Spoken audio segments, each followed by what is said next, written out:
Okay. Hello, and welcome to this new tutorial video on how to reproduce or retrace any logo, regardless of the image file that exists. This is the start to finish workflow process on how to actually replicate a logo. Now, don't get me wrong, there's a bunch of ways to do it. There's like a bunch of automatic tools as well in Adobe Illustrator. We are just focusing on the fundamentals and doing this from scratch. So this is probably one of the best workflows that you can follow along to, regardless of what image type that you have. So without further ado, let's get into it. Let's jump into Illustrator, and I'm going to present this screen. And there we go. All right, so starting from scratch, we are going to create essentially a new document. And the way I get to this setting is just to go up to File New or click on your new file when the splash screen comes up. And then I'm going to roll over to Print tab. Most logos are going to be designed for print because they're usually going to go on some kind of merchandise, maybe a shirt, maybe a business card. So working in the CMY color space is definitely recommended, especially for my application here, but it really depends. So right off the bat, I'm going to just choose my letter preset for now. I can always change this. And my preset details, because this is going to be a DoD project, it should be a VARIN. So just keep in mind that a VARIN is going to be a 2-digit year, followed by a 2-digit month, followed by a 2-digit day. And then you'll put your branch of service and your vision ID and the sequence number. 1001 just means the first project of the day, this particular day. And I'm going to switch this to inches just for easy measurement. CMYK color mode. That looks pretty good. I'm just going to go ahead and create and give that a second to load. And there we go. Now keep in mind, there's going to be many pieces to this video, and please go ahead and jump to the section that you specifically need. Right now, we're just starting from the absolute fundamental basics here to include placing our image, sampling our colors, and making it a template. So let's do that now. First thing I'm going to do is go ahead up the file, and I'm going to look for the option that says place. Keyboard shortcut command is Shift, Control, and P. And this dialog menu will come up. Now, luckily, I have this file that I'm going to recreate right on my desktop. So I'm going to click it. And it's important to know if you're tracing something and you plan on making it a template, you should always want link to be checked. And the reason why is because if it is a link, it'll be easy to templatize it, because otherwise, if it's coming in as a PDF or an SVG file, you're going to get a bunch of essential like vectors, and it's going to be in many bits and pieces, and it's just a lot easier to work on a linked file for reproduction purposes. So make sure that link is checked, and I'm going to hit place, and then instantly you're going to get your loaded cursor. What this allows you to do is just kind of place your logo anywhere along the artboard. I can click, hold, and drag a specific region of my artboard and drop it.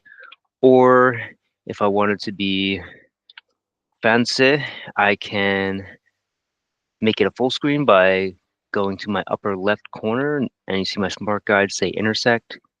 Click one time, and it just kind of fills the whole artboard with the proper proportion for our trace logo.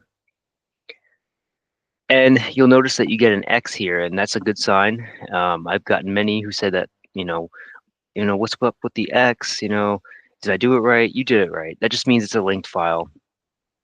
So nothing to go or to panic about, really. Just know that if you were to embed this, and I'll just do it for demonstration purposes, if I embed it so the image is inside the document, notice how the X disappears. But I don't want that. I want it to be linked so it can be an easy template. Okay, so the next thing we're going to do is we have to create samples. So I like to bring up my samples panel, and here it is on screen. Now, by default, these are all the CMYK color samples that come preloaded when you pick that color space. But we're going to create a new color group. And essentially what that is going to be all the different samples from this particular logo. And I'm going to start out by creating a new folder. And that icon is right at the bottom of the swatches panel. New color group will come up. Color group is the same as like a color folder. You can give this a name. I'm going to just name it. The logo is Helantis, so I'm just going to call it Helantis Colors. And then I'll hit OK. So any colors I can sample, I can put nice and neatly into this folder, and it makes it very quick and easy, especially when you have to reference those colors. So let's get to sampling. I'm going to hit I on my keyboard as an igloo, or the eyedropper tools on the toolbar right here. It's right above our symbol sprayer and light below the gradient.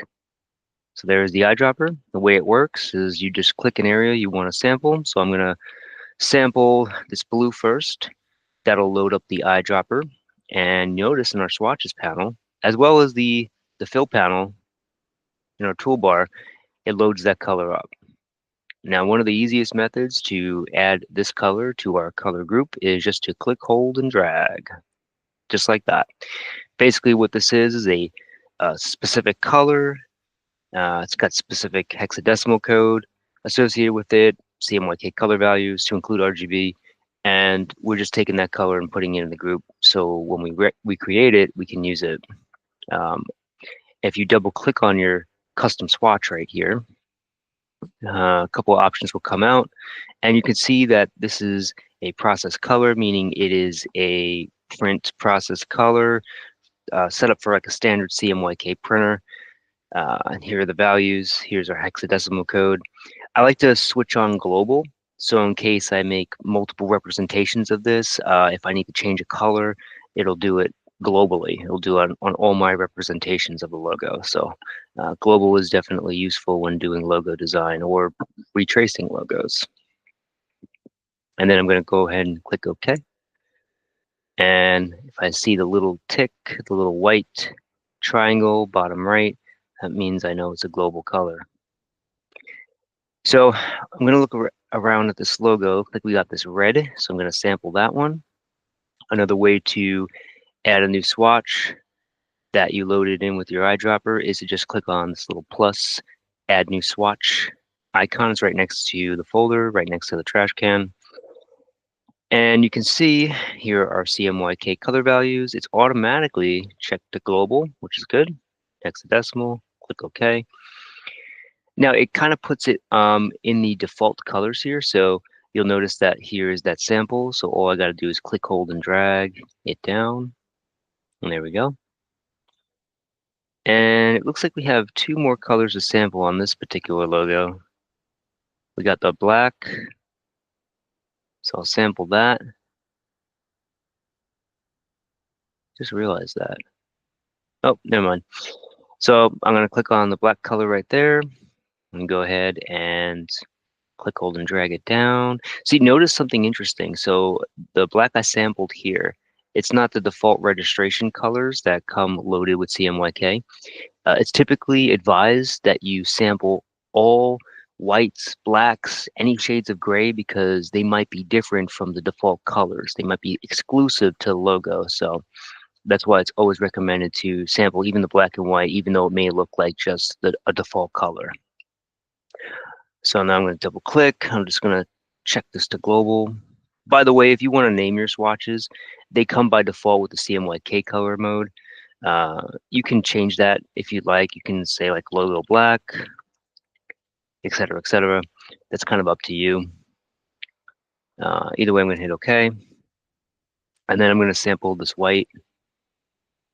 See, this one is a registration color. So I dropped over the white, and notice how it automatically like highlights one of our default colors here. So that's kind of interesting. In this case, when this happens, what I like to do is make a copy of it anyway by dragging it down. Double click, click global, name it if we want it.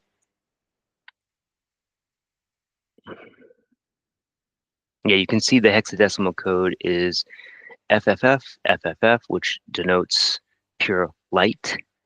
So that's pretty interesting, but I'm going to go ahead and hit OK. I kind of like to leave the registration colors alone because if I ever need those, they're always there, and I don't have to worry about like accidentally deleting them. But either way, I sampled all 4 colors in our logo here. So that's the very first process before you make a template, is to sample all your colors. Because once you make a template, and let's say you dim it to a certain percentage, it's going to be a certain tint or shade of the color, and it's not going to accurately represent what was in the logo. But once I got those sampled, I'm just going to pull that panel away for a second. It's time to make a template. Now, the first thing you're going to do is you're going to look at your layers panel. It's 2 squares. If you don't see one of your panels here, you can at any time go up to Window and find the panel you're looking for. Layers, F7, that's a shortcut. But luckily for me, it's right here on the side, so I'm just going to click on that. Now, layer 1 comes up by default. And notice, I'm going to pull this out a little bit, it says linked file. That basically just means that you placed a JPEG, a PDF, an SVG, you place an image file, it's a linked file. If it was embedded, or if it was an EPS file, it might come in many different sublayers, and it can get kind of messy. Just know that if you see linked file, that means you did it correctly. So what we're going to do is we're going to name it. So if you double click on the text, I'm going to name this template, just so I keep everything nice and orderly. If I double click in my gray area next to that, my layer options come up. Now, what I'm going to do is click on the template and notice that everything else is grayed out except for dim images to a certain percentage. I recommend 50%, but you might find that 30%, 70% works better for your eyes. It's up to you. This just lets you see the image and have that kind of contrast so you know exactly what you're tracing and what you need to replicate when you toggle from outline mode to your solid color preview mode. So I'm going to click on OK. And notice that dims our entire image now. So now we are ready to essentially trace. The first thing that you're going to want to do is you're going to want to make sure that this is locked up. It's always important to have that template file locked, because if it's not, you might accidentally move it and it's going to cause a lot of headache. So what you're going to do is create a new layer. It's right next to the trash can icon. And layer 2 will come up. Let's take a look at this logo together really fast. So I noticed a few things about this logo. We have essentially a blue circle with a red fill, outside fill. We have a white star. We have a shield. We have some kind of dragon thing, and looks to be an outline of a submarine. And of course, we have a banner and we have text. It's important when you are looking at a logo to break it down, think about it as separate elements. So for me, I'm going to create our background elements first. So that's going to be the circle and the star. So I could go back to my layers panel and rename layer 2 to say background elements. That's going to be a kind of a catch-all for all those different shapes. So we'll start out with the shape that's in the background, and we're going to find our ellipse tool. So the tool that you're going to be looking for are the shapes tools. 1, 2, 3, 4, 5 on the left-hand column. You have the double column view, and by default, rectangle should be the one selected, but we're going to find the ellipse tool. It's also L on the shortcut, as in lasso. And if you have your smart guides on, you should be able to get a good center going on, but I'm not going to use the smart guides. I'm actually going to go ahead and turn them off because this logo is not perfectly in proportion with our 8.5 by 11. So in order to make a good circle, you're going to optically find the center of the circle as best as you can. You can always adjust it later. And you're going to hold down from the center. You're going to hold down Shift and Alt, and you're going to click, hold, and drag outwards. And what this is going to do, it's going to create a perfect proportionate circle from that center point. And I'm a little bit over, but that's okay. Now the goal is you want to make the circle kind of touch where that stroke would just begin. So right where that blue meets that red. And you can see I'm definitely a little bit off, but that's okay. I'll let go of my mouse, let go of my modifier keys, because now this is where we can make it perfect. So you take your direct selection tool, that's going to be A on the keyboard as an apple, and here you can effectively shape how anything to your desire with the anchor and the handles. So a circle comes loaded with 4 anchor points with 2 handles on each side of the anchor point because it's all curves. If you click with the direct selection tool on one of your anchors, notice that you see your handles. If you got to move, like look at my example here, I got to move this anchor up to where it just touches that red right there. The trick is you have to double click and drag. So click, click, drag, click, click, drag. This will allow you to move that anchor independently without moving the entire circle. So let's try it out. Double click, drag. There we go. Not too bad. And then I'm going to go around and do the same thing for the others because that was definitely a little bit off, just a little bit off. That one looks pretty good. The trick is to zoom in after you've created your initial shape. That looks pretty good. Now notice, even though I shifted my anchors to the correct place, you can see a little bit of this blue gap right here. You can see a little bit of this blue gap right here. And that's caused by the handles. And what I can do is I can click on my anchor. I see my handles. And I'm going to want to break these handles so I can independently control them to match that curve essentially. And the trick to do that in the direct selection tool, hold down the Alt key, find the little whisker, the little handle, the little ball at the end of it, and then that's when you click, hold, and drag with the Alt modifier key held down, and you can match that curve to the correct proportions. And that's how to get perfect circles, because they are tough. They are tough. It takes a little bit of time and practice, but with the right amount of patience and a good eye, you'll get it right every time. And this one might need to be adjusted a little bit. Yeah, I like that. Not too shabby. Nice. Now notice, because we created this shape here, it looks like it just loaded our white color. That was the last color that we sampled essentially. So I don't want to see this right now. So I can hit Control and Yankee or Control Y, and that gives us our or should I say the outline mode. This is the preview mode. This is the outline mode. And I like to use outline mode when I'm tracing because I can see the flaws in the path. Because sometimes when you see the solid color, you're not going to see the flaws. You can see it's a little bit over right here. That black line right there, that's the path. So I might want to select my anchor and adjust accordingly. Just kind of make it match. That's kind of the trick on how to actually create a perfect vector, is to look where that path is. And it looks like everything else is pretty good. Oh, nope, I stand corrected. There we go. It's kind of bringing it in a little bit. See how it's touching there? That's what you kind of want. Maybe a little down. Yeah. And I might need to fix this one. Again, I'm matching it to where that stroke would begin, aka the red stroke there. That looks pretty good. So now from this point, all I'm going to do is go ahead and turn off outline mode to preview mode. And I'm going to fill it with that blue. So it looks like it was the blue right there. So notice I selected the blue, nothing happened, because you have to effect to select. But always remember that effect to select.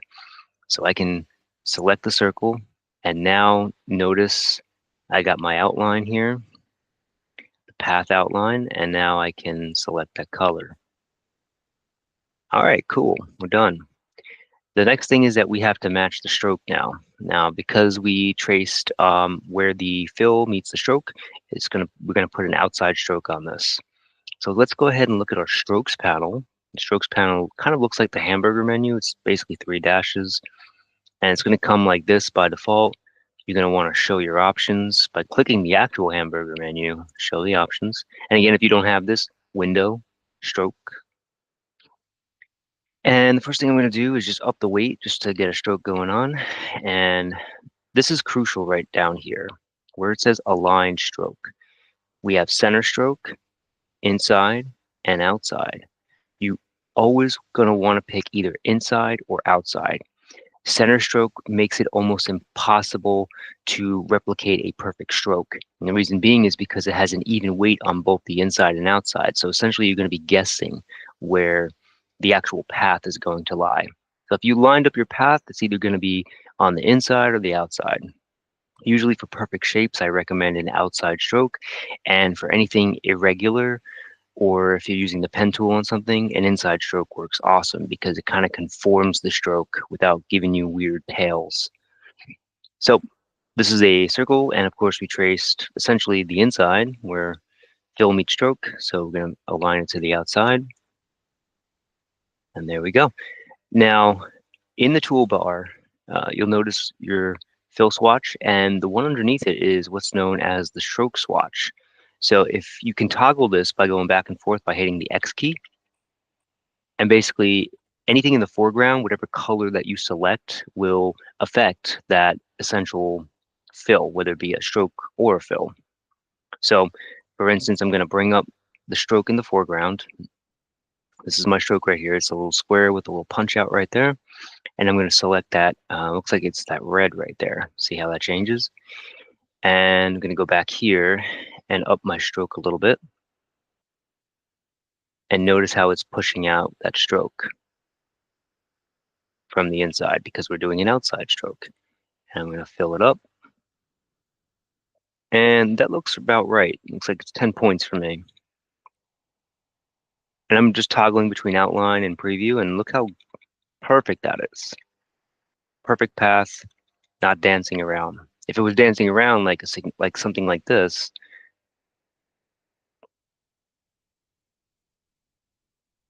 see, mine original, mine original. You know there's got to be some kind of change. And here, in this case, I just made the stroke too thick. That looks to be perfect. Control 0 gets you a full screen view of your artboard in proportion to your screen resolution. Okay, so we made our first background element. The next thing that we got to do is create this star in the background. So what I'm going to do is I'm going to go back to my tools here and go to my shapes tools. And there's an actual tool for a star. Now, you could just draw this out with the pen tool, but we're going to try it out with the star tool and see what kind of results we get. So what I'm going to do is I'm going to essentially do the same thing. I'm going to drag out a star.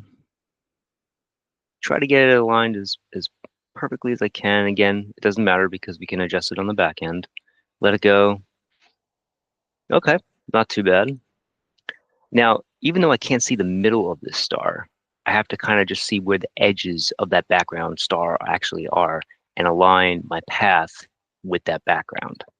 So, for instance here, you can see, by the way, I just switched to my direct selection tool. I need to move this one in, and I double click, drag, double click and drag. Now see how this is, I see this gap right here, this is my path.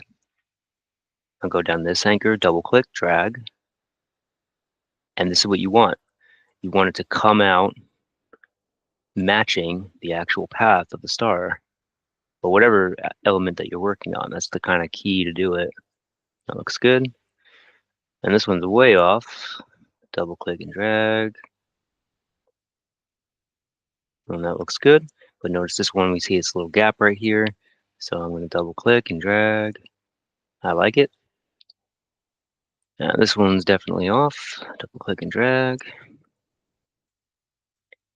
And double click and drag.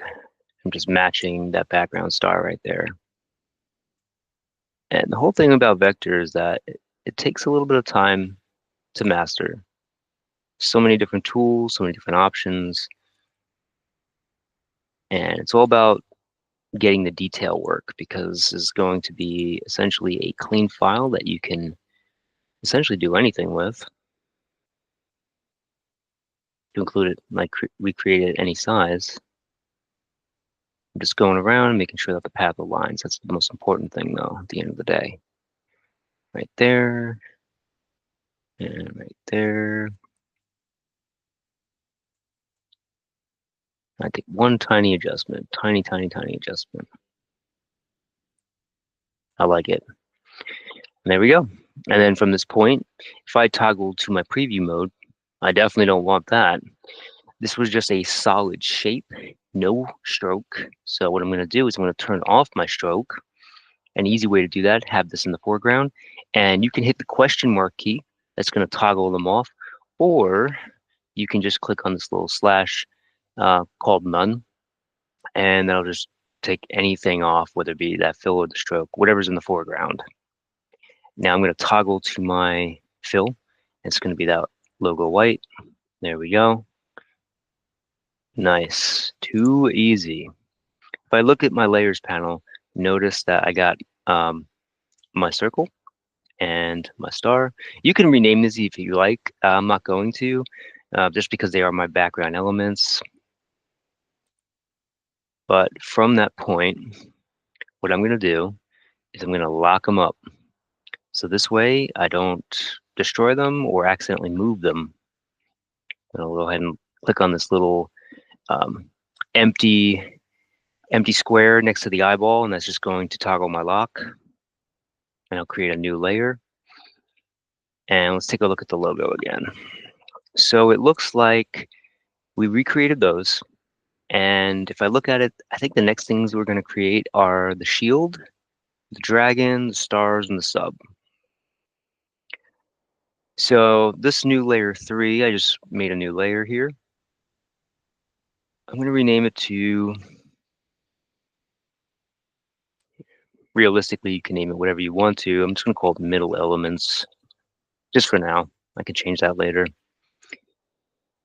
So it looks to me that all of these, except for the stars, are what they call irregular shapes, meaning they got to be drawn out with the pen tool, essentially. There's no like tool that has those preloaded without plugins, of course. So what we're going to do is we're going to do the shield first. Now notice that the shield is a blue fill, and we have that black stroke right there. So the idea for this is to trace on the outside, because this way it's going to give us a perfect stroke on the inside. So let's go ahead and do that. I'm going to switch to my pen tool, P on the keyboard, or in the dual column toolbar, 1, 2, 3 options down on the left-hand column. So you can start wherever you want to, essentially. I'm going to actually start out at the top tip right here. Fun fact, and this is important to know, if you go to your layers panel, if you double click in that gray area where the parent layer is, you can change the color of your path at any time by clicking this drop down. I like green and magenta because they stand out. They have some contrast. Sometimes by default, black or light gray will be loaded, and it's very hard to see. So just know you can always change it. I'm going to switch it to magenta. I love that. It's a little bit very visible to me. So I'm actually going to, whoops, when in doubt, Control Z. Control Z will take you one step back. And if you keep pressing it, it'll keep you taking you one step back. So I have a nice curve right here, arc. And what I'm going to do is I'm going to actually make a straight line from tip to tip right here by just clicking one time. That's it. Just click one time. So that makes a straight path right there. If you hold down the Alt, and I'm still drawing, by the way, if you hold down the Alt key, you can actually go in like the center of that line. I'm holding down Alt, click, hold, and drag, and notice how it's dragging out a curve with 2 handles on each side of the anchor, which are going to come in handy. And I'm still drawing. I let go of everything. I could still hold down Alt and individually control that handle to conform to my path of the shape. That makes it very quick and easy. You got to make an adjustment on the fly instead of on the back end. And I only did that with 2 anchors, so not too bad. I might need to pull this one down just a tad. And there's nothing wrong with having like, say, like 3 anchors for this. But if it can be done in less, I always say the less anchors, the better, because that will give you the absolute smoothest curves. That's pretty good. And now if I look at the shield, I wonder if I could be so bold. Let's try it out. I'm going to create a straight line, so I'm just going to click one time at the end or the bottom part of the shield.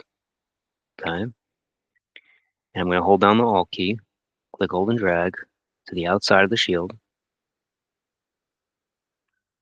And this one might take a little bit of adjusting with the handles. Again, I'm just holding down Alt. That might have been too big of a curve, but let's see if we can do it. Anything's possible with vector. Anything. Or well, at least most things, I guess. Because again, the essential idea of vectors is just based in mathematics. So even though we're seeing the pretty graphics on the background, it's just a bunch of math, so it can essentially be scaled at any size without any degradation, because there are technically no pixels in a vector. There's just points and lines. That actually worked. I am in shock. And again, when in doubt, zoom in. And you're going to get really detailed with those handles. And again, that's Alt on the keyboard and dragging the handles where appropriate. I think that might have been too big of a curve, but it looks like it's actually working out.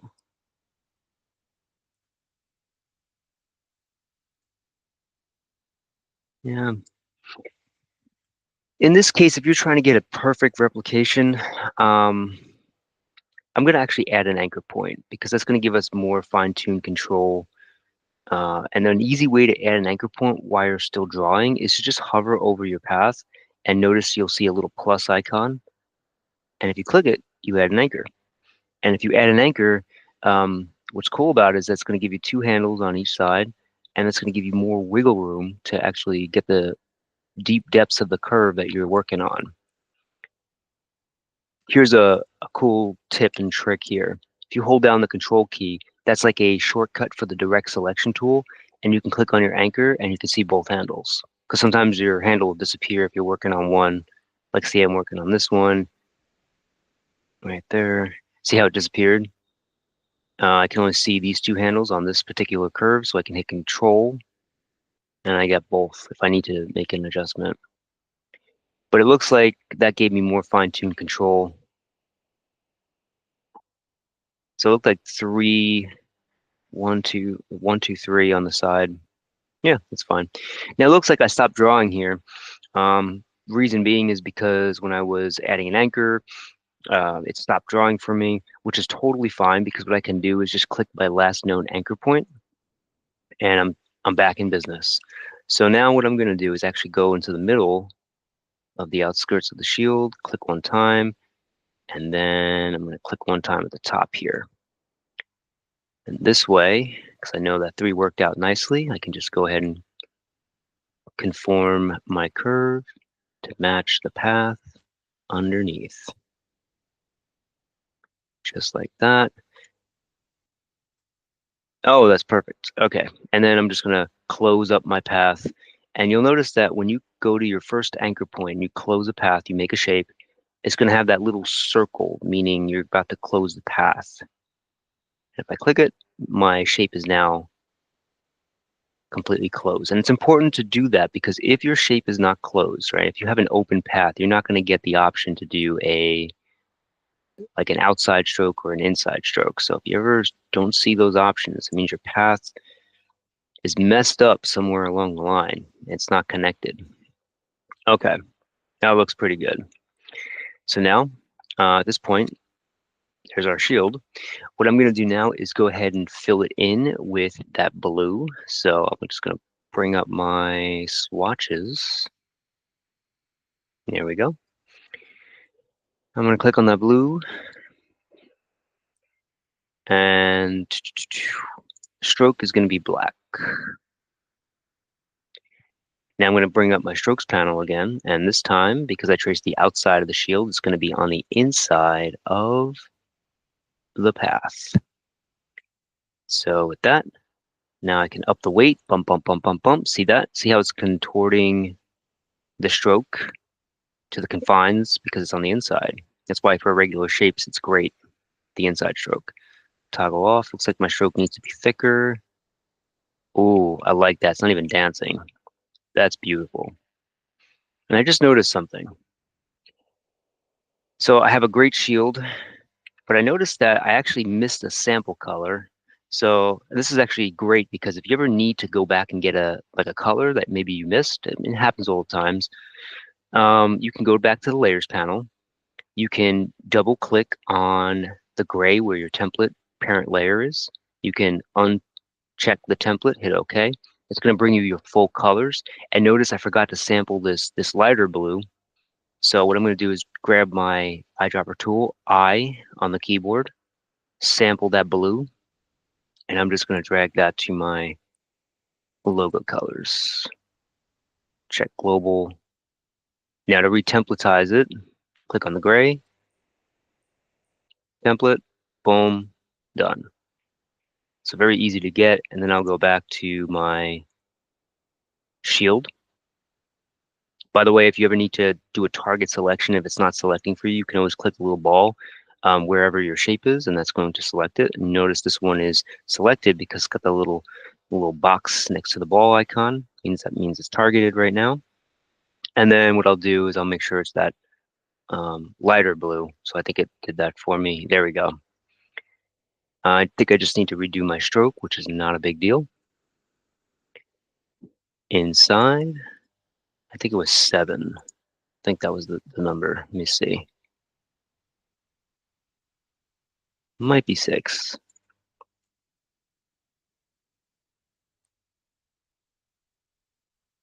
Sometimes if you need to make a targeted, like certain specific stroke and like the whole numbers aren't doing it for you, which you can do, you can go into the decimal range. I can do like 6.8.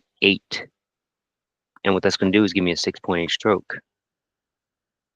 And it looks like mine's a little bit too thick, so maybe I'll go down to like a 6.6.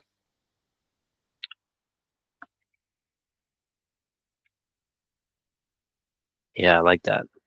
Looks pretty good.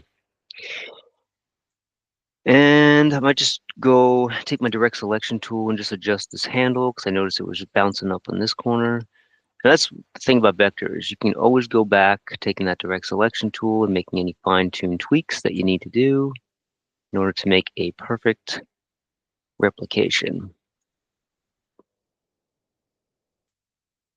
It is a lot, very much tedious, very, very tedious, but in the end is definitely worth it when you have a nice recreation of a logo, especially if there's only a JPEG that exists. Bring this side down. This one was a tough curve here, but doable.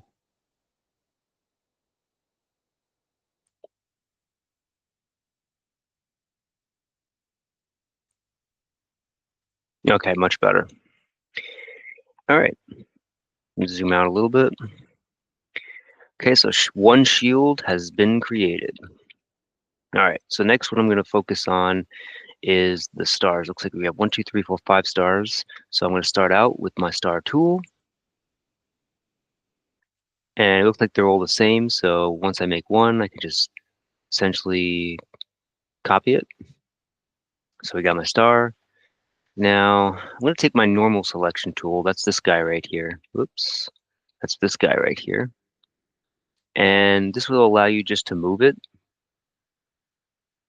Kind of like similar to the move tool in Photoshop.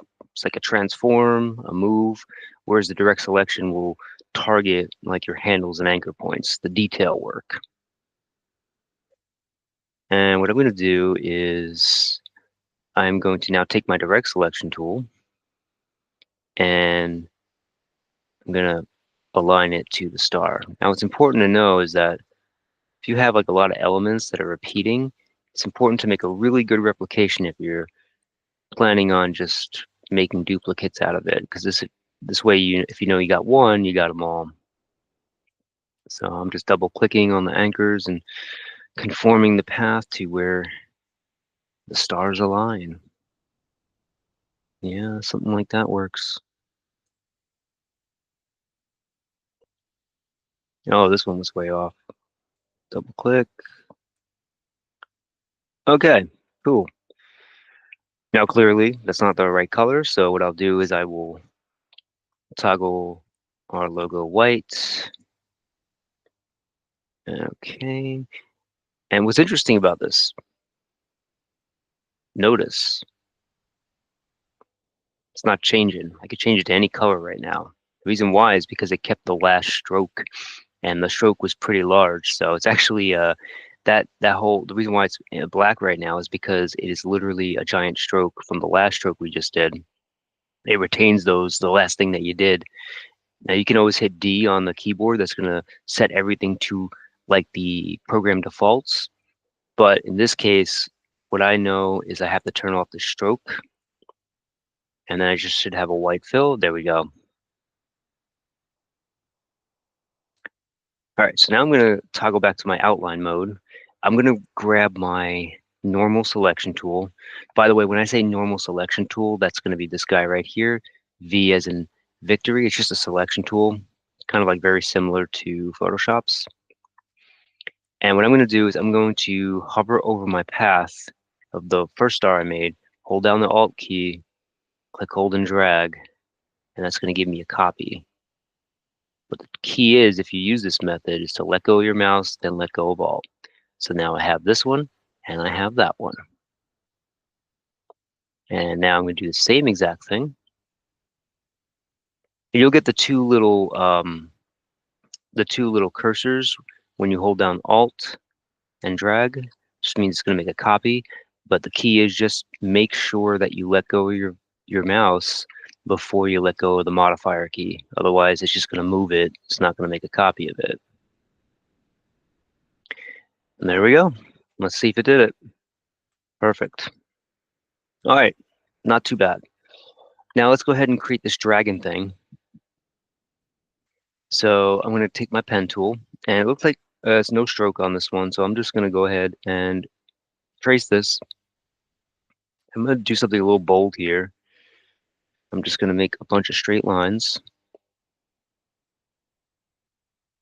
And then on the back end, it looks like I just need to curve this one. So I just held down Alt and drag, drag, drag.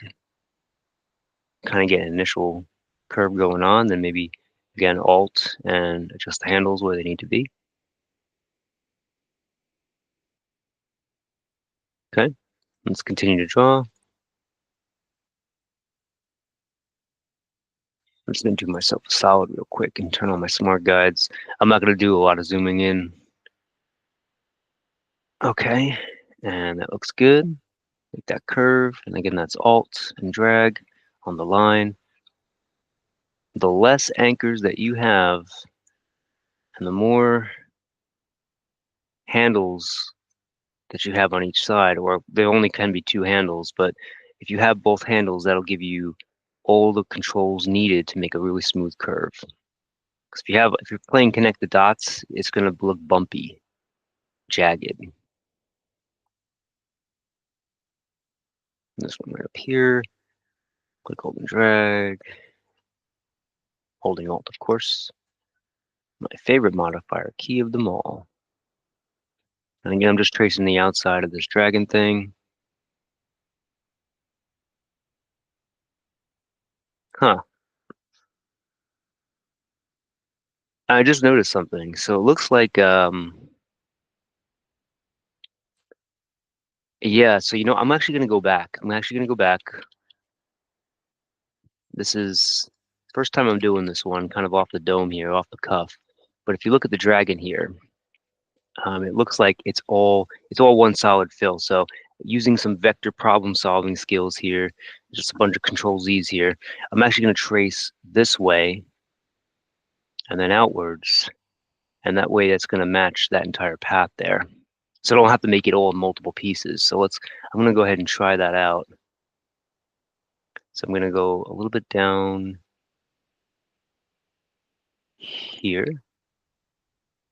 and click point right there and move that out. Oh yeah, I think that's going to work for us. I think that's going to work just fine. We'll see how it works on the back end. There's many ways you can do the same thing. You kind of just think of things in pieces and how you can fill them in, essentially. But I'm just going to do a rough trace for now to make sure this is going to work. This is all live. No pressure. And I'm just dragging the handles to match the curve. There we go. This one is definitely a hard curve. This inside right here.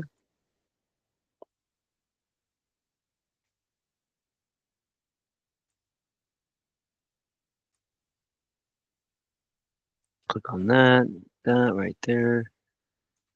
No, but it's doable in 1, 2 anchors. Very nice, very nice. This is like one of my favorite methods, is just to drag it, just do a straight line, and then just on the back end, alt and drag. It makes for much smoother curves, and it kind of saves you from so many anchor points. I probably could have did this one in less, but I'm just kind of seeing if my calculations are correct here with this outside inside trace. Again, I'm just going on the outside, click alt, drag. Oh, let me adjust that handle. It's too much. Okay, looking good so far. Now we're getting to the end here. So now you go up and bam, bam, get to the end.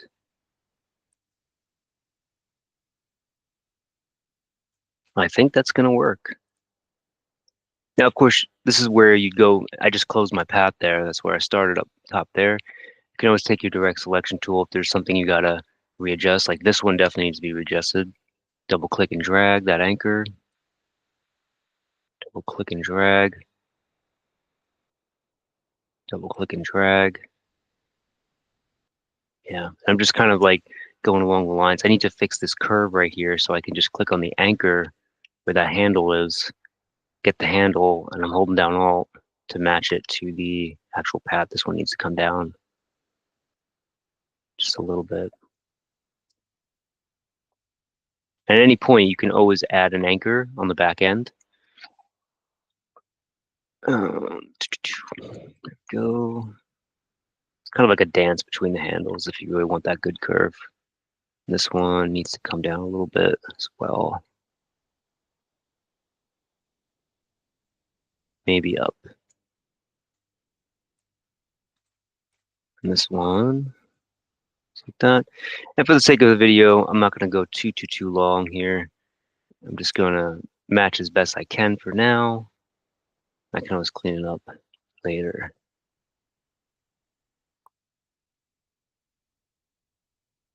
But that's the thing. Once you get your path, go back, take the direct selection tool, and zoom in. The further you're zoomed in, the more precise like movements you're going to get.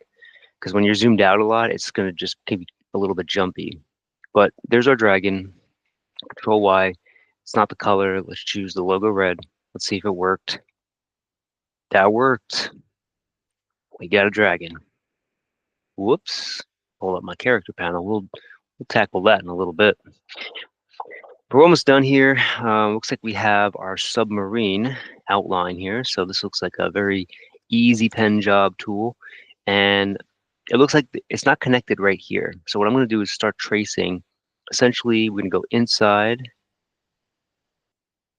to the outside. Yeah, I think that'll work. This one's a little bit tricky. So I'm going to start out with that big straight line right there. I'm just clicking that to make a straight line, and I can Alt and drag to make the curves on the line, that is. And it's one of the easiest methods, most precise methods, and it'll net you the fastest results. I'm all about results here. I'm just gonna go right. This one might be tough to do with that Alt trick. I wonder if it's gonna work. And actually, it might. It might. It's almost like a game. It actually worked. Wow. Yeah, one of my favorite methods by far. If you ever need to continue drawing, just click that last known anchor and you're gonna continue on with your line and make your drawing. Now these are all, again, so I can't see, I don't know what they call the top of the sub, the scope something, but you notice you can't see it because it's underneath the dragon. Now I can't see what's beneath it.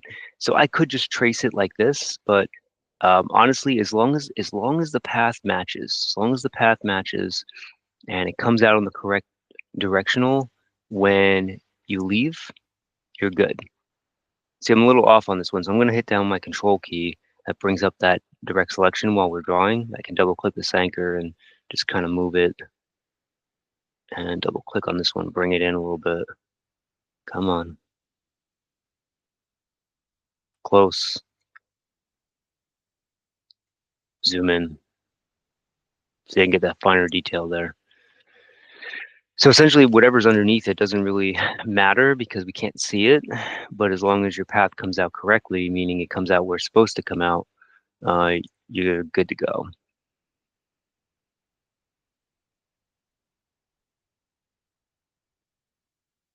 Yeah, I like it. And then I'm just going to go ahead and finish it up. Big straight line path.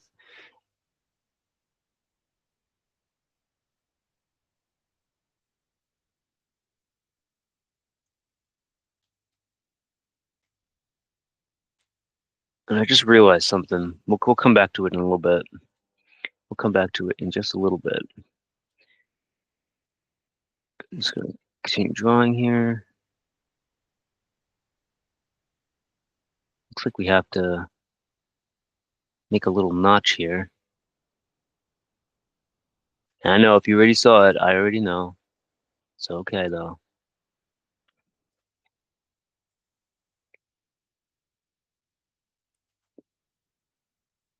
It's one of the benefits of doing this live for the first time. Vector problem solving. So I'm going to close my sub real fast. There we go. I like it.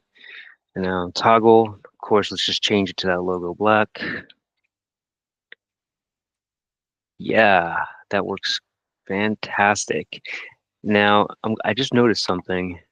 I'm going to bring my regular selection tool. Notice how the sub is on top of our dragon piece. And the reason being is because, yes, it is behind the dragon. So I'm going to go in my layers panel and just drag the sub underneath the dragon. There we go. Except there's one thing that I had missed, and I didn't even think about it at the time, but this whole section right here is there's no dragon right here. It's just kind of not there to include this little piece right here. So essentially, this is all one piece, and this is all one piece. But I drew everything together. Now, there's a few ways I can actually rectify this without having to redraw it. So I'm going to do that because I'm not redrawing that thing. So I'm going to select this dragon real fast. And what I'm going to do is I'm going to take my, let's see, where is it? There's my mouse. Okay. I'm going to find my knife tool. So where's my knife tool? Essentially what I'm going to do is I'm going to cut, I'm going to cut that path right there.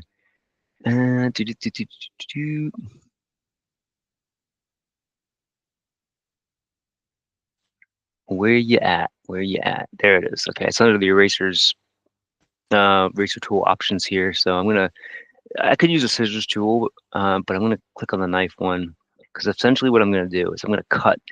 I'm gonna cut my path right here. So I'm gonna zoom in a little bit, and I'm gonna cut right here. Okay, and cut that out. Oh, it's important to know if you're using the knife tool, make sure you're on the layer itself. So there's the dragon layer. Okay, okay, there we go. And I'm just gonna cut line. And yeah, that just cut it out for me. And then I'm gonna do the same thing for this one. I'm gonna use that knife tool. I'm just gonna cut it out. There we go. So now what I can do is I can just take this whole section of the dragon and delete it. Boom. I think I need to recut that. Yeah, I just need to recut that. Bam. Oh, Illustrator. Okay. All right. This one's giving me a little bit of a hard time cutting out. Okay, it should work now. It should. Okay, there we go. Sometimes a little wonky, but obviously now I kind of, my paths are messed up, so that's okay. So what I'm going to do is I'm just going to go ahead and just take my direct selection tool, of course, and you already know what's going on with that. So direct selection, then I'll smash it up. Little bit messy, a little bit messy. I probably could have been a little bit cleaner with the scissors, but that's okay. It's all about problem solving here. Let's take out that one. Take out that one. And okay, there we go. There we go. Oh, this is a great time to mention this. In the pen tool options, the anchor point tool, that's pretty much when we hit Alt, we're switching to this anchor point tool right here. If you actually don't want a handle, you want to turn into straight line, you could just like click on the handle and it's going to turn into a straight line. If you just click on the handle, it'll turn into a straight line. It's one of the very few features that you need to be actually in the tool to do it instead of just holding down Alt, the modifier that brings it up like I'm doing now. I'll just adjust these. There we go. Boom. Perfect. A little bit messy on the back end, but that's okay. There we go. That's better. So now, because I use a knife, essentially what I did was I just took that one slice out. Probably would have honestly taken me shorter amount of time just to redraw it, but hey, now you know a new tool. The knife tool, if you draw over a path, like let's say you want to cut it, it'll basically make a line so it has something to connect to. So then you can take out like a piece of the dragon like I just did. You just gotta make 2 knife incisions, do a little surgery. And then I mess up a few things down here. There's my multiple knife points right there. And I just gotta readjust. And I can probably take,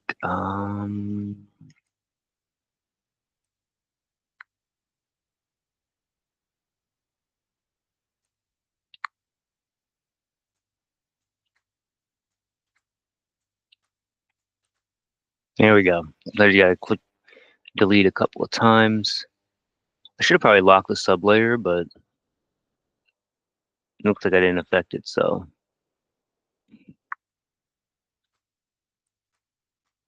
There we go. All right, so now I think we're good now. So I think the only thing is, yeah, we just got to connect this point right here. So, which is another thing, I can show you how to use the little joiner here. So I'm going to put this anchor directly on top of that one.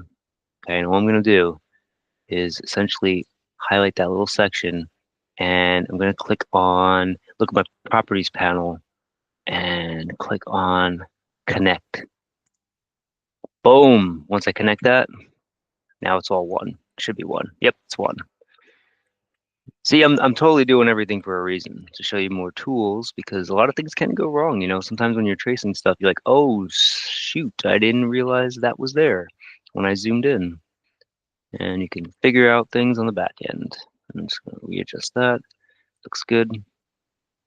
And let me just adjust that handle, which is a very large curve right there. Oops, there we go. Move down some. Move it down some. Move that up some. And just like that, I think we have it, ladies and gents. I'm just going to delete these handles right here by using my anchor point tool, clicking on the handle and then clicking on the handle because it's just a straight line. I think we did it. So let me zoom out. Yes, we did do it.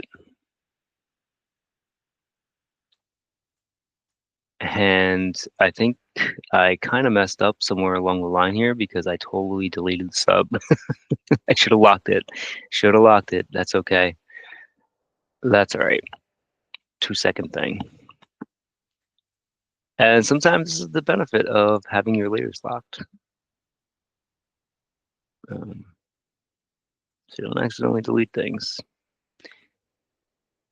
I work just a little bit dangerously sometimes. I'm going to make just one large point right there, right there, right there.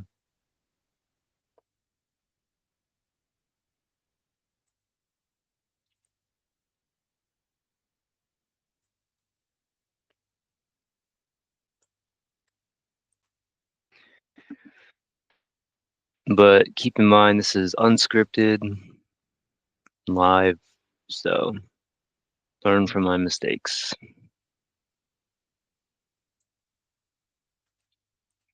Because I know yours will be perfect.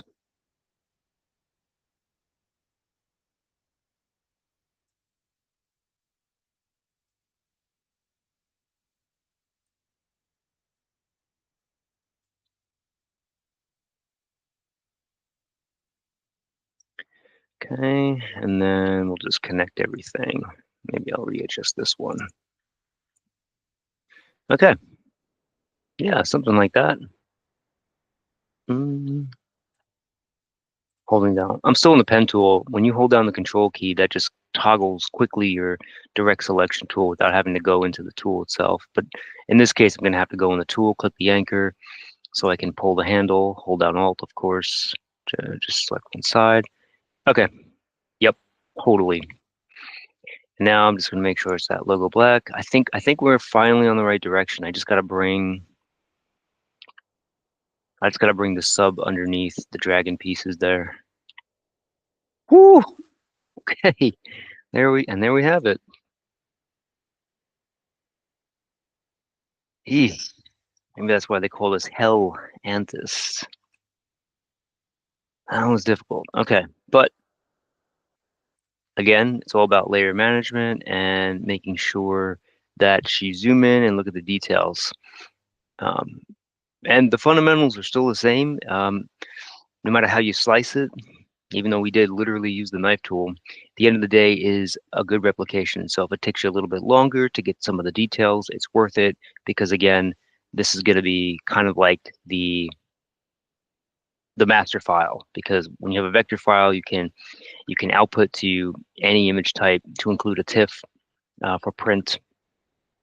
So I'm happy with everything so far. We got our background elements, we got our middle elements. I'm going to lock them all up. Don't want to delete them. Now it looks like the only thing we have left is this banner at the bottom and the text, of course. So I'm going to click on my new layer and I'm going to name layer 4 banner. Cool. Now there's a couple of ways. I was looking at this earlier and there's like a few ways we can actually do this. There's probably about 7 ways I can see this being done, but I'm going to do it just one of the ways. And now keep in mind also, this banner is going to be underneath this circle right here. So if you have something crazy on the outskirts here, that's totally fine. I'm going to actually start out by tracing the outskirt of the banner first. Nope, let me toggle to outline mode. There we go. So I can just see my paths. Because this right by default is in a regular shape essentially. This banner is in a regular shape. I think I can be so bold here and make one curve for that bottom banner. Dang, that actually worked out. I'm telling you, that's like the best trick in vector. 2 points, straight line, alt click on the line to make the curve. And I'm actually gonna go maybe right here with it. I'm gonna go all the way right here and then just kind of connect it. Because again, it's gonna be in the background anyway. And this is just our background red. Okay, let's just shift it to red. And while I'm here, what I'm gonna do is I'm gonna reorder my layers and take down that banner underneath background elements. So just to show you the layer management. And I'm gonna toggle my, see that?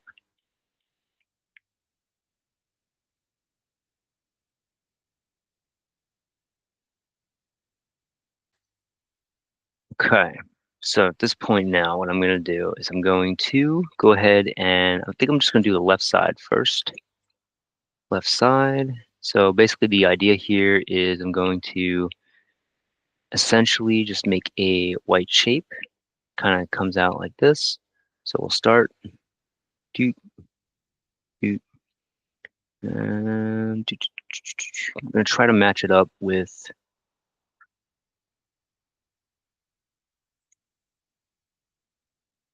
Mm,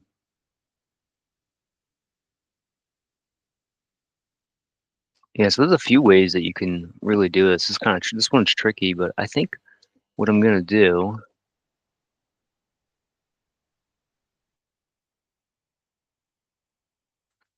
is actually trace the whole white piece. No, that's not going to work out because of this piece right here. So I'm just going to go ahead and do this. Kind of like make it a background element here.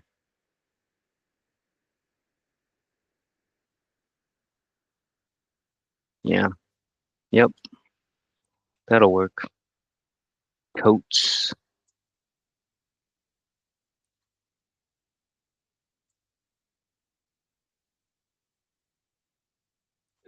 And this, ladies and gentlemen, is what they call vector problem solving.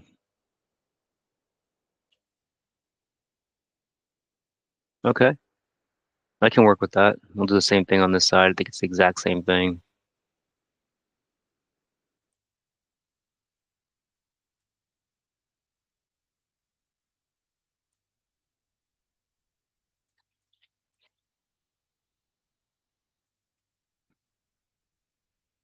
Gotta readjust that one. Make this curve. Okay. Just gonna readjust that one. That one's way off. Okay. Just gonna put that back into place there.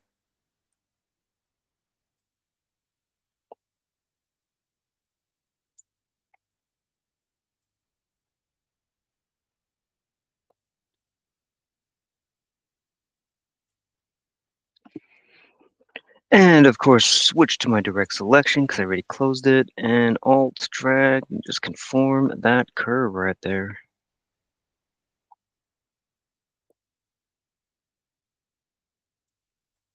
Okay. Yep. So I'm just going to toggle to that real quick, and I'm just going to turn that one to the white, and this one here as well. There we go. So one of the benefits of having those swatches, so easy just to select your color from, the actual logo samples themselves. Let me see. All right, so we're in a good direction so far. So now what we'll do is we shall go ahead and do the outline of the main banner. And just to be on the safe side, because we have a lot of pieces on this banner, I'm just going to lock those up. So this way I don't accidentally move anything or destroy anything.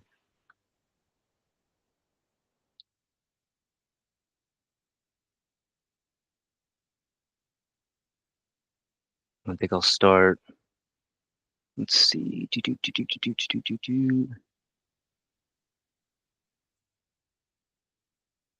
Let's start out with this white piece right here.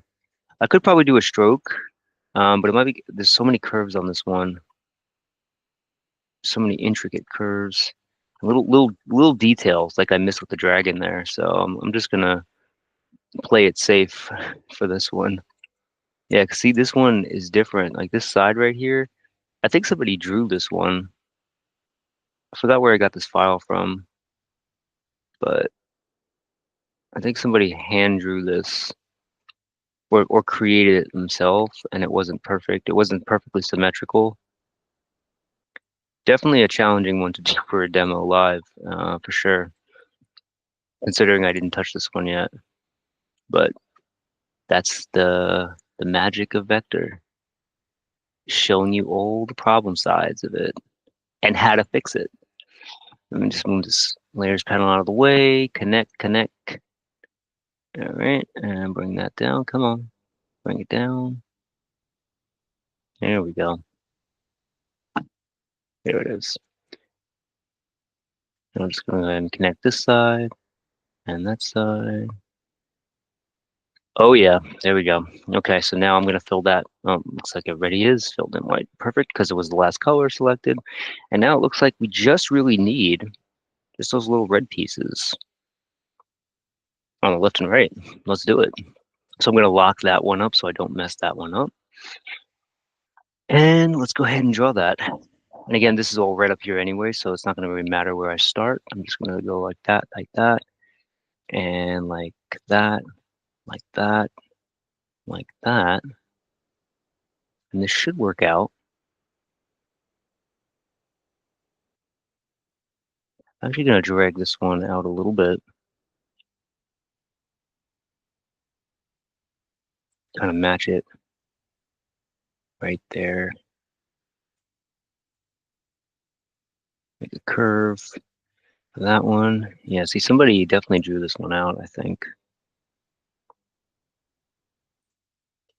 I think that'll work. Let's see, ladies and gents. All right, we just got to switch it to our logo red. Yes, yes, indeedy. That did work. Whew, it's a tricky one. All right, so we're going to do the exact same thing up here. Oh, I'll fix that later.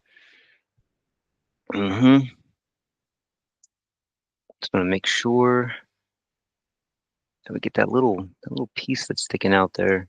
That's really the bottom side of the banner. It's like a little flag that's waving. And we'll just match it, and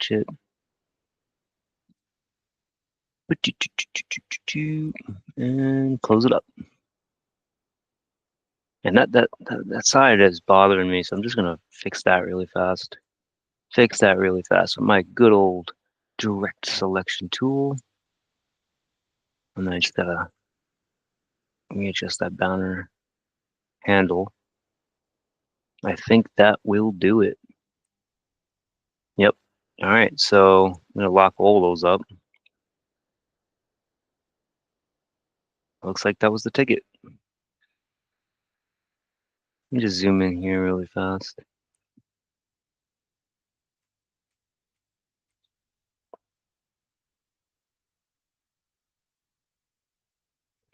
Okay, I'm just gonna move that one banner piece to the bottom. That one's on the top. Or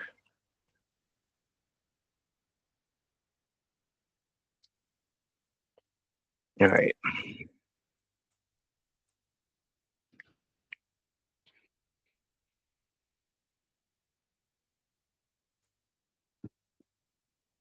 Unlock. I think I just gotta readjust that anchor point. And I think what's causing it is this handle right here.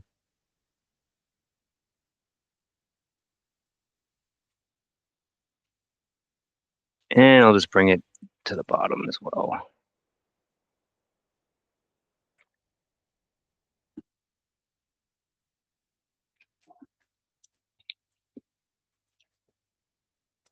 Oh, you know what? That's our left side piece. I just realized that. That's this piece right here. Oh my goodness gracious. Okay. Gotta love it. That's why sometimes it's definitely handy to label your layers. Unlike me, wait. Oh, it's beautiful. It is beautiful. Just a slight adjust of that handle now. It is beautiful though. Truly beautiful.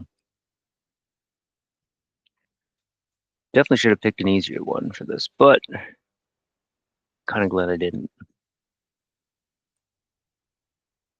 Just a handle. If I pull it back some. There we go. Whew. Okay. Banner done. All right. You might have, and there's like probably 7 other ways you can do it, honestly. However, it's easiest for you, that's the best way because what matters at the end of the day is the end results. And of course, this is the time where you'd go back and make any fine adjustments after you zoom in and out. But we're going to leave it here for now. I'm going to lock up my banner, which is going to be on the bottom, of course. And the only thing we need now is the text. So I'll make a new layer and I'm going to label the text. Now, I'm just going to go ahead and outline mode it here. The font for this one looks to be, if I had to guess, it's probably Myriad. That looks like a Myriad just by the weight of that sans serif font. I'm not sure what type, but we'll find out. Now, the way to do this kind of text is something called type on a path. And this is the next major element that you'll need to do. And for type on a path, there is going to be one easy way to do it. And that's essentially to create an ellipse or a circle like we did with the background element. And that's going to be a path. It's going to be initially a shape, but once we use that type on a path tool, it's going to just be a path for our text to go along. And because this is like a perfect, almost circular, bottom circular path right here, we're literally just going to use an ellipse. Now, why reinvent the wheel? We already created an ellipse for that background. So watch this, what I'm going to do. This is a time saver, especially if you got text like that. I'm going to unlock my background elements. This is the circle, our initial one that we started with. What I'm going to do here is I'm going to create a perfect copy by just click holding and dragging it to the little plus, add, create new layer icon, and that's going to be a paste in place. So we just have a perfect copy. I'm going to lock the bottom one up, and I'll move that copy up to text. So I can use this for my text. I don't have to recreate an ellipse. You can recreate one, that's totally fine. I'm just doing a little time saver hack. All right. So notice because it's on top, right, we have that circle there, but watch this. I'm gonna go to my text tool options here, long press, type on a path tool is the one I want, 3 options down. Now the trick for this one is you have to be on the actual path, and you'll notice that by the little highlight and it says path on it. And as soon as I click that, it becomes text. So I'm going to switch out of outline and notice it's no longer a shape. It is just text. So we'll go ahead and I'm going to type in what that text is. All right, so H.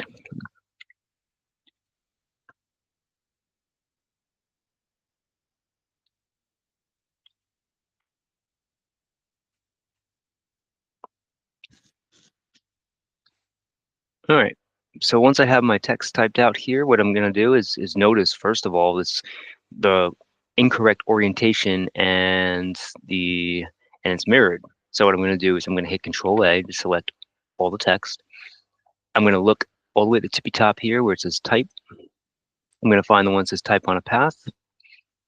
Type on a path options is the one you're going to want. Now there are 2 major things that we need to do. Number 1, we need to flip it because it's flipped the wrong way. And we're going to align this to, we're going to align it to the ascender. So that's going to put it on the outside. It'll make less tweaks that we need to do. So flip ascender, hit OK. There we go. Now we're looking right. So now wherever the text is at, it's important to know that you're going to take your normal selection tool. I usually like to do the normal selection tool. Now there's 2 little whiskers right by where you started your text. This is the end point. This is the start point. When you hover over the line, that little line, not the box, the line, you'll see a little arrow. And if you click, hold, and drag, that'll allow you to move it along the path. Now I can move it all the way up to where it gets to this endpoint right here, because the endpoint ends the text. So just know if you ever are not seeing your text, just know that you have to actually move this little guy as well. Now you don't want to click on this little white box right here because it's going to set a text area, and you're going to have to kind of like go into your direct selection tool, then back to normal selection tool to kind of like toggle out of that. That has its place. That is not a discussion for today, but just for type on a path, what we're doing for this logo, I'm going to move this endpoint. I'm going to zoom out a little bit. I'm going to move it to, well, I'm going to first actually move my text all the way to the left here. I'm going to actually push this out of the way. There we go. Push that out of the way, and then move this guy here. There we go. So I'm going to select all my text now, and I'm going to go at the top here, Myriad Pro. I'm not sure if it's a bold. We're going to try regular for now, but I'm going to up the font size significantly. And I'm going to bring up one of the best panels to have, and that's Control and T. That's our character panel. And I'm going to select the hamburger menu to show options. This is all we need to make perfect text for days. I'm just going to hide my swatches over there. All right, so let's go ahead and up the font size. Whoops, wrong way. I'm going to kind of match it. And the easy way to do it, by the way, be careful when you hold down the space bar. I know it's an easy way to move, but go into your regular selection tool to do it, because otherwise it'll wipe out all your text. So the key for text, for good text type on a path, especially for a match option, is to kind of match the first letter of the first word. That's all you're looking for. So I'm just looking for this H, so I can tell that it's one size too big. That's about the right size, 38 point for me. I'm just going to match that H. Yeah, and you kind of want to get something like that, because that's going to set the precedence and it's going to make it easy to do everything else. So I'm going to triple click, 1, 2, 3. That's going to select all the text. Now I got to drop it down a little bit, and you're going to want to look at your baseline shift right here. Going up in the positive range will bring it up. Bringing it down will bring it down. So I'm going to bring it into the negative, and I'm going to kind of match what I got at the bottom there. And that's pretty good. Pretty good. So from here, what I can do is I can do two things. It looks like all the letters, I'm just going to use my bars, this way I don't space anything out. It looks like all my letters have significant tight tracking here. So I'm going to select them all, everything but the H that I lined up. I'll make a global adjustment, and that's this tracking right here. I'm going to bring it in the negative range. That's going to bring me tighter tracking. And basically, that's just going to shift the letters closer together. That's all that really does. And then we can individually kern. So get something like that initially. And then this is where the magic of kerning comes into play. Kerning is this guy over here. It allows you to adjust the spacing just in between two letters. But it's important, work left to right, because it has to push out right somewhere. So let me show you how it works. So with the text tool, you just go in between the letters until you see a blinking cursor. So you don't select the letter like this. You got to go in between with the blinking cursor. Then you can, if you bring back your tracking in the negative, that's going to push it to the left. See how that's coming to the left right there? There we go. And that looks good. Now for the L, it looks like it needs to come up a little bit. You see how we have shadow right here? You can actually individually baseline shift as well. You can select a letter, go to your baseline shift, and you can bring it up some. See how that just brings up the one letter? Yeah, something like that. And this S needs to definitely be parsed out a little bit, so I'm going to push it. Again, cursor in between the I and the S, and now I can push up the kerning a little bit more, and kind of get into place there. And I might need to even shift it up a bit. Okay. And same thing with this one. Shift it up, that U. Definitely somebody drew this text out, for sure. Or somebody drew the logo and they just kind of made this text the way it is. And I'm going to bring up baseline a little bit. And basically it's a dance between the kerning, that's going to push it left or right. And remember, you have the blinking cursor in between, or selecting a letter and bringing up the baseline shift. Now there is the touch type tool, which I didn't cover in this tutorial, and I don't really recommend using it, to be honest with you, because you really don't need it. You can effectively do everything with this old school method. This is the method that I prefer because it's more mathematical, because you can get into the decimal range. Like you're not stuck to like 46. Like you can do 46.2 if need be. You can do negative 10.8. You can get really micro with it. And it's going to give you the best results every time. So just remember though, this in between, right? You have blinking cursor in between. We'll push it to the left or right. The character on the right hand side of the blinking cursor. So spacing in between two letters. This is whatever you have selected, spacing in between them all. It's like a global adjustment. This is baseline shift. It's just going to bring letters individual if you select them up or down. Well, if you select them all, it'll bring everything up or down. Now, this one right here, I didn't talk about it, but this actually rotates your character. You can select, say, one character, and you can rotate it, like rotate it, counterclockwise, clockwise, however you need to. This will give you that control right there. I'm just going to go ahead and finish out this text. This actually might be a good part to use the rotate. Check this out. So I'm going to bring this S because it's a little sloppy. I'm going to bring up that S. And I'm going to rotate this X. It could use a little bit of rotate. So I'm select the X and take the rotate. Just make sure that's the right way. That's the right way. Yeah, that looks good. And then from here, I'll probably take my kerning in a little bit. So down, bring it to the left, get into place. The whole goal is to just kind of match the shadow. Maybe another rotate. There we go. That's literally, you have full control over all the letters, all the time. Now, here's interesting tip.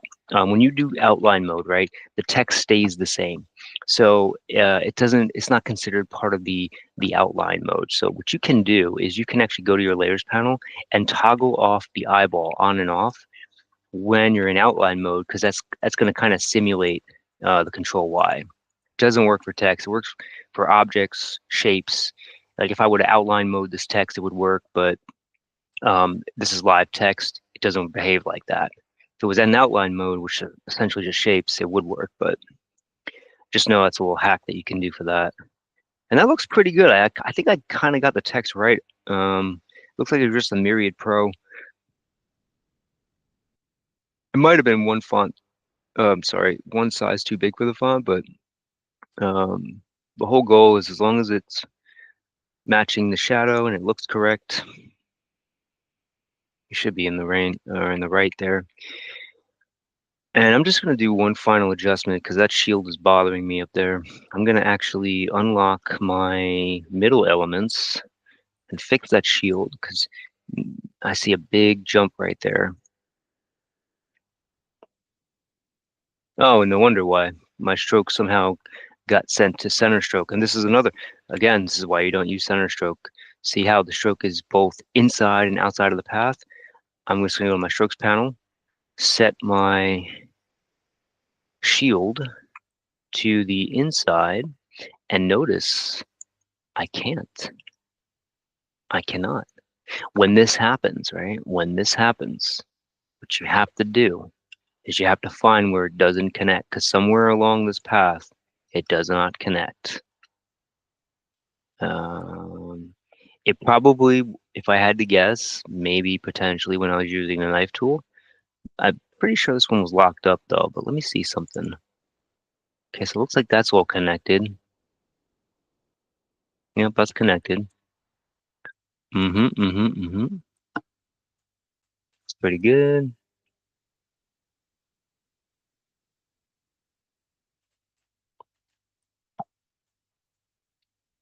maybe here. Hmm.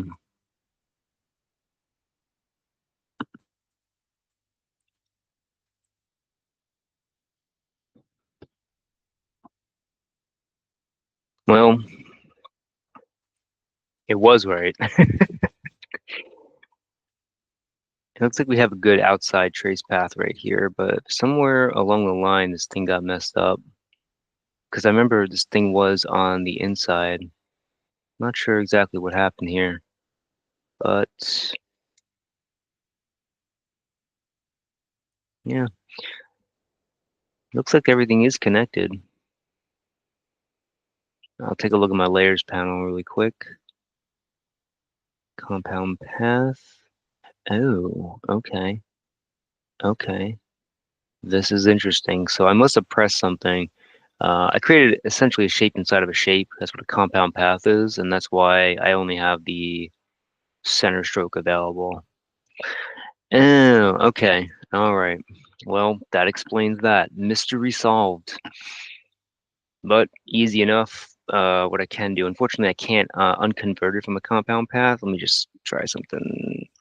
Nope. Yep. Okay. So in this case, I don't even know what I made it a compound path of, which is interesting. Easy enough though.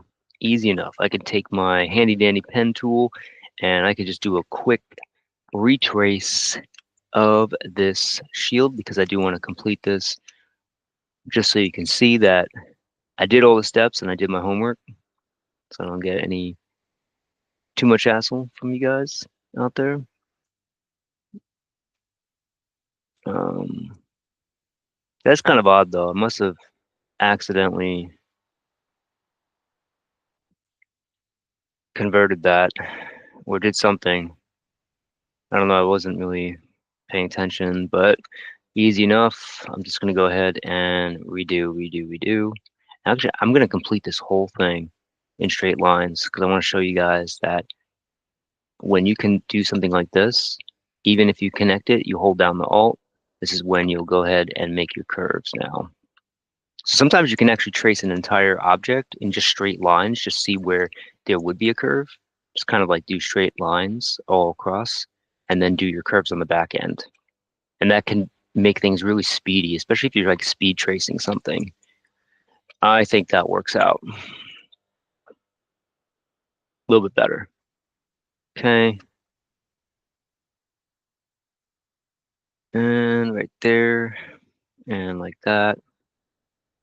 Okay, all right. And now I should be able to have the option of, I'm going to put that where the original one was. See, now it's a path, so now it should behave in my strokes panel. Yep, there we go, the inside, and just like that, done. We are done. It's a little adjustment right there. Oh yes, much better. Okay. Sometimes you need to go back. You need to go back and you need to look at your layers panel and see what you need to do. But there we have it. It is completely a retraced vector, minus a few flaws in here and there, and that's when you'll spend the time making all the nitpick adjustments, zooming in real deep. But that is how to recreate a logo from sampling to templatizing to shapes to tracing to error correcting to layer management and finally the text. Now it's important to know is that I didn't even save once, so make sure that you save your file somewhere. Like I said, I like to live on the edge here, so I'm going to go to File, Save As, and save it somewhere. So in this case, I'm just going to save it to desktop. And every time you hit Control S, it'll save. It'll do a save for you. And if this compatibility thing comes up, just hit OK.